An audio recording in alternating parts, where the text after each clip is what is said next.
Dua dari 11 korban guru pesantren yang didampingi Pusat Pelayanan Terpadu Pemberdayaan Perempuan dan Anak atau P2TP2A Kabupaten Garut sempat masuk sekolah kembali.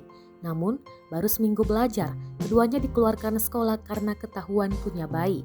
Hal itu disampaikan Dia Kurniasari Gunawan, Ketua P2TP2A Garut, kepada wartawan pada Jumat 10 Desember 2021 malam.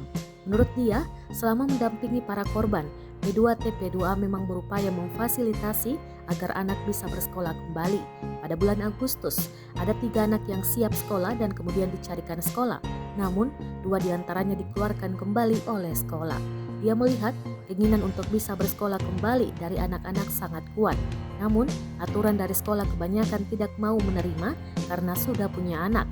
Meski pihak sekolah telah dijelaskan kasus yang menimpa sang anak, tetap saja mereka menolak.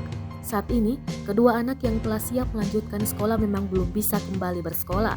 Namun dia optimistis mereka bisa segera kembali bersekolah setelah Ibu Gubernur Jawa Barat menyatakan siap membantu memfasilitasinya.